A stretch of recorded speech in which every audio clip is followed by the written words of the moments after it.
Right, yeah. This video here is part one of my 2007 Heritage Softail build.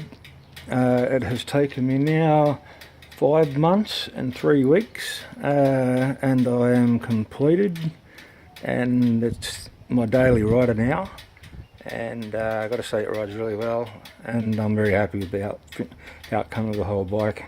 There might be things that change later on, but right now as it is, love it. So first off, probably want to say colour wise, if you have a look through my other ones, other videos, that the colours used to be blue, like some people really liked the blue. I didn't like it at all. But what I ended up doing is I ended up going to a paint shop, sorry, mixing up paint. It's called Auto West here in Brendale in Brisbane, Australia. And the owner, Mick, he lent me one of his female staff, because females apparently can see colours a lot different than males. We took about 3 hours picking this colour out. What I wanted to do, I didn't want, if you ever take a notice of people's colours in the cars or on bikes or whatever, anything metallic, you end up with greens and blues and reds and yellows in there, and I didn't want any of that. I just wanted this charcoal or gunmetal grey as it was, just with silver. And the end outcome, I love the colour. We got it so damn close to just charcoal and silver fleck. It's not funny. In certain lights, it's got like a coppery tone to it. So it's really hard. It's a very, very sunny day. But I don't know if you can get that back guard, like even the shadow off that. That's like, it gives out a coppery tone as well. And during the day, that's straight sun. It gives out that tone. So yeah, very, very, very happy with the colour. I'd like to say thank you to the guy who built the engine.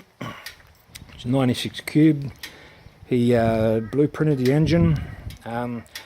He put in all the real correct and hardcore running gear. My drivetrain is now rock solid, and I got nothing I need to worry about mechanically wise on it. From that point of view, from the other point of view of it is, it was raining last week, so what I ended up doing was I bought about 370 bucks worth of oil, so it's motor oil and primary and transmission oil, and I bought 3 oil filters, and I ended up filling up putting a new oil filter, putting new oil in it, run it for a couple of hours, dump it, run it for a couple of hours, dump it, run it for a couple of hours, dump it on all transmission, primary and motor. So now what we have is a bike, and this is a week old now. I've just been riding it, so I'm not sure whether it's fucking, yeah, we'll have a crack. Nah, too fucking hot for me. I just had a ride down and skirt down the highway. But now the oil is absolutely clear, so you can't even tell where the oil level is. You need like a paper towel. So it's been loving its new oils and attention it's been given. Also did all the brake boosters, rebuilt all those, bought new ones as well, a whole new brake master cylinder, new brake fluids through it. Start off this end, I guess. Bottom was Avon Cobras. I love them all on my cruiser bikes. Tyres are a personal preference. The Cobras I find on the cruisers, in the wet, I can actually sit these bikes down on the side and never have to worry about them skidding out. So they're a very confident tyre for me to use, and I'm happy to just drop it down at speeds when it's raining, so I'm okay with that. put on some mammoth spoke wheels, chrome spoke wheels, which are a bastard to clean, but I guess you don't get the look unless you get the polish as well. Polished discs, got those done. Last owner put on Benson Hines long shots. I liked them, but because the motor's so worked up, it was making the chrome swing arm all the chrome, and it started to go blue. So what I did was, a friend of mine owns Kingpin Choppers there at Brendale in Brisbane, Queensland, Australia. They've just put in a couple of cut-out pipes, ceramic coated those, and that stopped the bluing from happening around the chrome.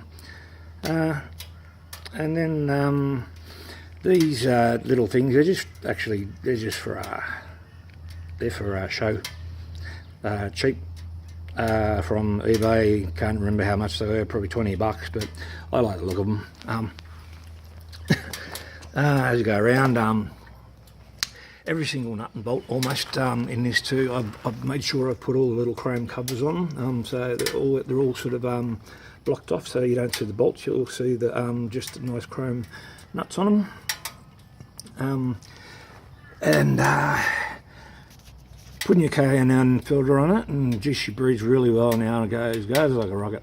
I'm very, very happy. Heaps of torque, heaps of horsepower. I haven't dynoed it yet, but looking forward to that. Put a Harley Davidson insert in it, looks a bit better than the 96 Cube. And just drop that one in there as well, just for a bit of show and tell. Floorboards, I did Heritage Nostalgia boards. I picked these up, and I'm very happy with these. The only problem with these is that the little chrome bits there, they're a bastard to try and polish it when they get dirty, and they get dirty fucking quickly. But apart from that, I like the look of them.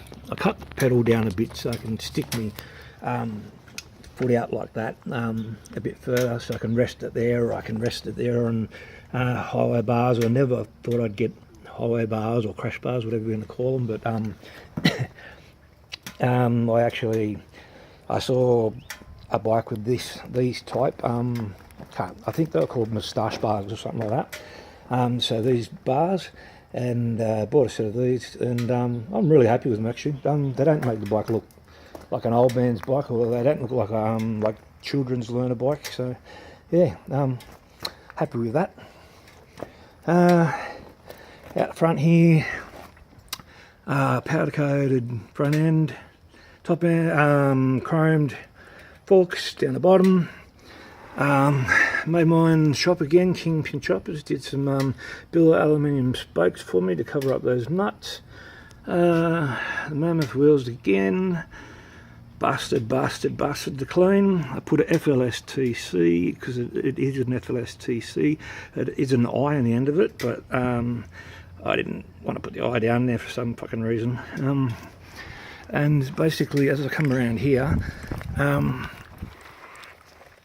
all you heritage guys know what goes there. I didn't want that, so I just put I got a thing for Maltese crosses for some reason.